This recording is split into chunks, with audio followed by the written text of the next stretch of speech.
Hi, I'm Gary White for Central Kentucky Television. I'm here with Tommy Hart, who is on the Nelson County Soil Conservation District Board, and he did a presentation today. Once a year that you need to do a presentation with the fiscal court, correct? To let us know what's going on? We are a taxing district. We do get some tax revenue, and so that is one of the requirements by the state. Somewhere along the line requires us to do this.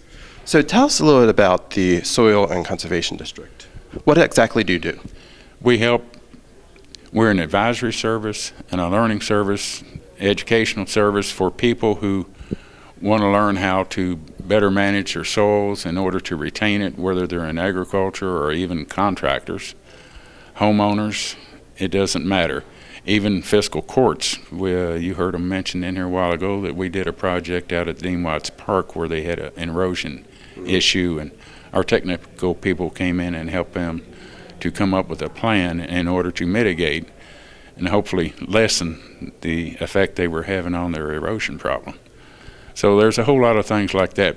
Normally we work with farmers for the most part, but we'll work with anybody if they're concerned about losing soil or muddying the waters. We try to work with them. Okay. Now there are 7, you said they are commissioners, supervisors, board of supervisors, right? Board of supervisors. Happen to be the head of the Board of Supervisors right now, but we have Kenneth Catlett, Jay Filiatru, Danny Caldwell, William Lutz, Lawrence Eastham, and a new member, Ricky Humphrey from Boston. They're the 7 actual supervisors on the board? Yes, sir. Okay. And it is an elected position, is that correct? Yes, we do have to stand for elections. Most of the time, there's not a whole lot of people that run against us. It's very seldom that we have a contested race. And how long is your term for? 4 years. 4 years terms. Okay. How long have you been doing this? Since 2000 myself, but we have one gentleman on the board, Kenneth Catlett, been on there for better than 30 years. Now, you said it is a taxing district, right? So you actually get your revenue from taxes on property? We get about 40% of our funds that we operate on from taxes in Nelson County. When you get your tax bill, you have a library tax, an extension tax, and also a soil conservation tax. We are the cheapest. We have a 0.05 tax that we work off of, and we do not take personal property. We do not collect on stored whiskey or anything like that. The only thing we take is just off personal property. The actual property, real estate property. Yes, sir.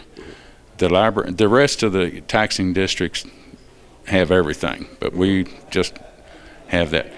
About 40% of our budget comes from that, and about 60% comes from state funds, from federal funds, because we also have a working agreement with the federal side of this outfit, which is called RC&D, and I can't remember what all it stands for, but it's the federal side of it. There's a federal board, there's a state board, and then there's the local boards. Okay. So about 60% of our funds come from outside of Nelson County. Now, last year you said that some of your funding you need to get from the fiscal court, but this year you're hoping not to have that be an issue? Well, the state was, I hate to use the word dragging their feet on sending the funds that were obligated to us last year, but they were a little slow about getting the funds to us, and we were getting close to the end of the taxing year, and we were going to come up short, so we approached fiscal court, and they loaned us $14,000 just to get to the point in 2 or 3 months when the state funds come through. Then we were able to reimburse fiscal court, and we don't want to have to go through that again, but we're trying to prepare for it. So what is the annual budget for the district? About $262,000. And what's the bulk of the money spent on? Individual properties owners? Well, we have one full-time person at the office. And your office located? On Buchanan Boulevard. It's just out right across from the EMS almost, our local emergency ambulance service.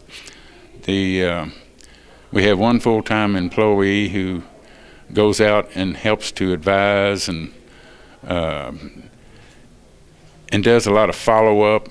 There's a lot of state funds that we administer that are put out here on private property, and there's always requirements, and also we have to have him to make sure that things that we're taking care of the taxpayers' interest. So, but we have 2 full-time employees. That's a whole lot of it. We also do a lot of work with kids. We have a tree seedling giveaway deal. We sponsor bird sanctuaries at several of the local schools. Now, you said that you used to do soil testing, but that no longer is being offered this year. We didn't do the soil testing. We paid for the soil testing. Right. We paid for it, which would go through the county extension, which was a pretty good expenditure. But being of budget constraints, that was one of the things we had to cut back on this year. We thought that was a good thing. We wanted to encourage private owners to test their garden spots, their lawns.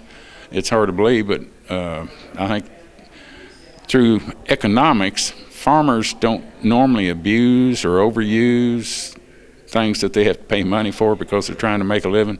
But we as homeowners and private gardeners, we tend to maybe overuse things. If a little is good, then a whole lot's even better, but that's not necessarily so.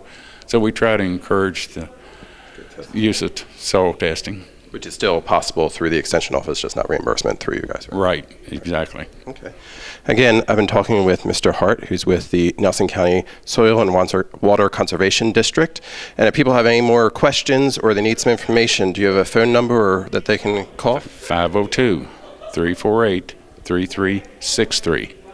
And you can contact them. They're there to answer any questions you have. Thank you very much. You're welcome. All right, this has been Gary White for Central Kentucky Television.